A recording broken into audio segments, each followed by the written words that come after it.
Baik, Assalamualaikum warahmatullahi wabarakatuh. Nama saya Rahipul Munadil dengan NPM 24081070 149. Di sini saya akan mempresentasikan web yang telah saya kembangkan. Oke, langsung saja. Jadi web saya ini saya sebut saya namain sebagai Hariku.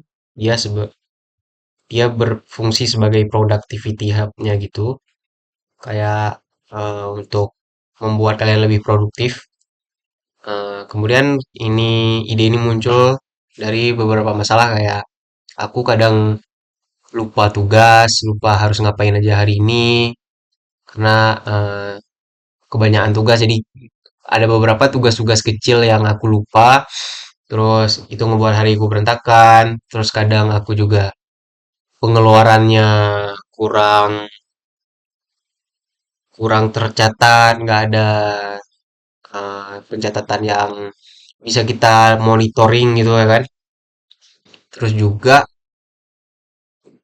aku tuh juga suka ngejurnal kayak aku sehari-hari itu ngapain aja, pengalaman apa yang berkesan buat aku hari itu dan juga pelajaran apa yang bisa aku ambil di hari itu. Jadi dari tiga masalah ini aku gabungin, aku kembangin sebuah web untuk eh, sebagai solusi dari ketiga masalah di sana.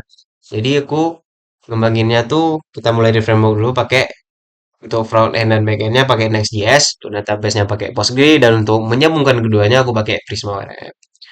Jadi kita langsung aja ke webnya. Webnya tuh kayak gini. Ini tampilan utamanya. Jadi kita register aja dulu. Misalkan hmm, Andika, Andika. Oke, oke kita coba andika@gmail.com. Terus ini passwordnya bebas, tapi minimal 6 karakter. Kita create account, terus kita masukin username-nya aja, atau email pun boleh, terus tinggal masukin password. Sign in. Ya langsung masuk dan ini masih kosong karena ya akun nih akun baru masih kosong, jadi kita ganti akun aja. Oke, pakai akun aku aja. Oh ya, Raikul. Oke, oke. Nah, jadi langsung masuk ke fitur utamanya. Jadi webnya tuh ada 4 fitur utama yang bisa diakses dari navigation pane-nya. Bisa diakses di sini, bisa dikecilin, bisa digedein. Kita mulai dari tas dulu. Nah, untuk tas ini sendiri ini web to-do list biasa lah di sini ya. Ada nampilin aktivitas apa yang perlu kita lakuin, terus apa yang perlu kita buat, apa yang telah komplit itu bisa dilihat di sini semua.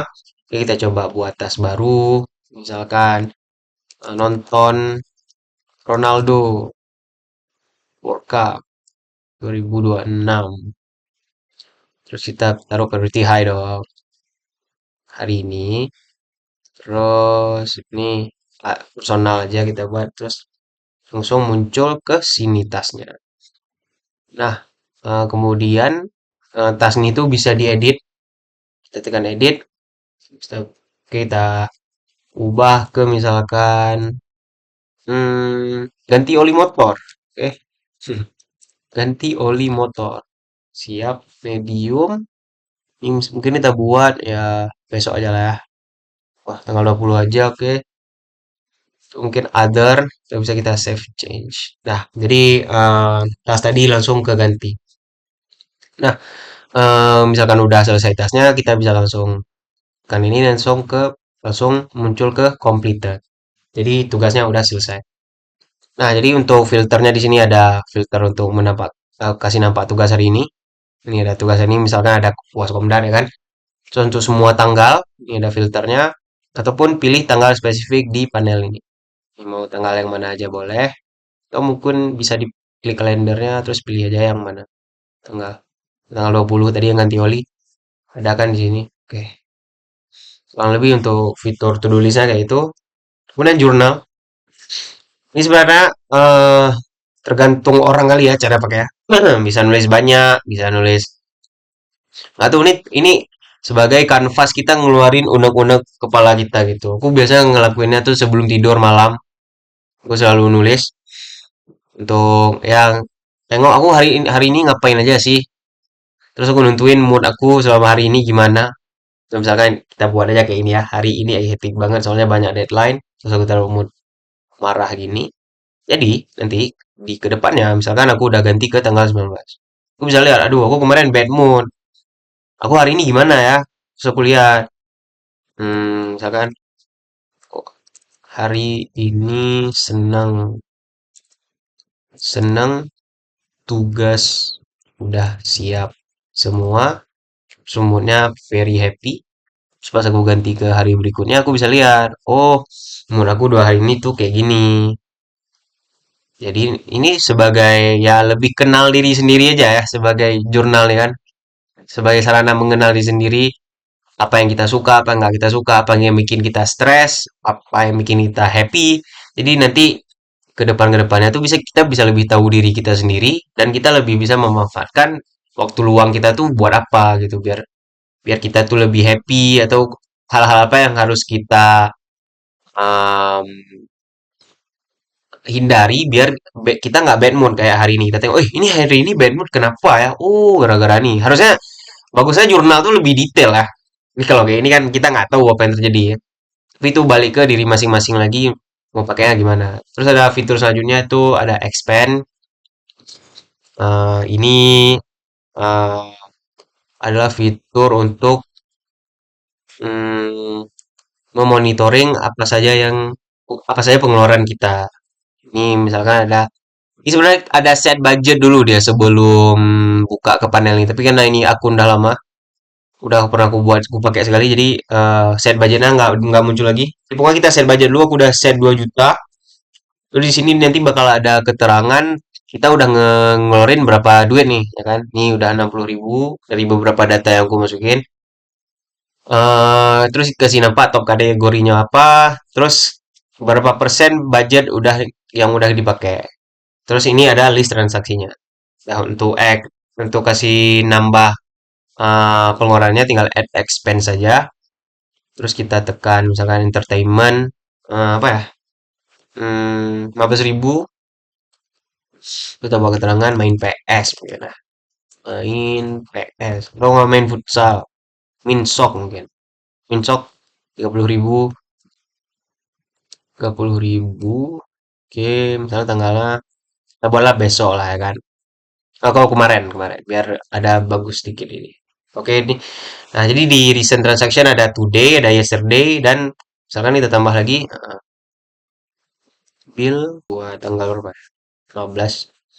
Karena ada keterangan tanggal di sini. Jadi kita tahu di hari-hari itu eh, pengeluaran kita apa aja, borosnya di mana, ada hal yang bisa nggak kita beli nggak biar lebih hemat gitu. Biar budget kita tuh lebih teratur, lebih nggak hilang kemana-mana duitnya. Jadi kita tahu duit kita habis kemana dan sisanya berapa. Terus habisnya tuh banyak di kategori apa di entertainment, apa di transport, apa di makanan. Itu bisa kita catat semua di sini. Sebenarnya bagusnya ada AI ya untuk summary, mengambil kesimpulan bagaimana kita harus mengelola keuangan kita, tapi itu kayak terlalu ribet untuk pemula ya. Jadi kurang lebih untuk fitur expense tuh gitu aja. Kemudian di Podomoro ada juga ini fitur tambahan gimana? Ini cuma untuk timer biasa aja. Tapi paling ada warna-warnanya dikit aja gini. Jadi ini namanya Podomoro Timer. Ini untuk timer produktivitas. Di mana kita 25 menit kerja. Terus kita break 5 menit. Terus kita kerja lagi. Terus kita long break. Terus kita kerja lagi eh, sampai kerjaan tuh kita tuh selesai. Bisa diatur juga berapa. So, aku tes satu aja dulu biar lihat. Oke, ini. Tinggal di gini, nanti jalan sendiri dan nanti kalau habis ada timer. Ada nada dering nggak misalnya. Oke, kurang lebih itu aja untuk fitur web aku. Ini web personal kali. Untuk CRUD-nya ya udahlah, udah lancar lah semua ya kan. Ya oke, udah jelas semua, dan untuk responsivitasnya aku buat untuk versi mobile juga. Jadi kalau kita jadiin mobile tuh navigation bar yang di kiri tadi bakalan ke bawah ini. Dan ini bisa dipencet. Tuh, jadi gini. Ya, lumayan responsif lah webnya. Oke. Oh, ini agak ada error dikit. Tapi emang susah buat web jadi responsif lah. Jadi kurang lebih kayak gitu. Oke, kita ke kodenya aja. Oke, ini kodenya. Hmm, ini struktur kodenya untuk SRC-nya ditaruh di apps ini. Untuk page-nya maksudnya ditaruh di sini semua. Hmm, ya di komponen ini nih ada data page, kodenya ditaruh di sini semua, dan page lainnya. Kemudian semua hal ini disambungin sama Prisma nih. Nah, ini Prisma, dan ini ada skema database-nya. Eh, Bisa kita lihat ada model to do, model user, model jurnal, model expand. Terus ini ada sheet SQL-nya untuk isi dari database-nya. Oke, dan ini disambungin sama Prisma, skema Prisma ini. Jadi ada banyak SQL-SQL-nya untuk menyambungkan front end dan back end-nya. Oke, kurang lebih itu aja penjelasan dari saya. Mungkin ini waktu agak kelebihan dikit, jadi saya mohon maaf apabila ada kekurangan. Sekian saja dari saya, Pak. Banyak kurangnya mungkin, ya mohon maaf lah ya. Masih pemula juga, belum terlalu jago, masih mulai-mulai buat web juga. Jadi masih banyak yang bisa dipelajari ke depannya. Oke, sekian. Assalamualaikum warahmatullahi wabarakatuh.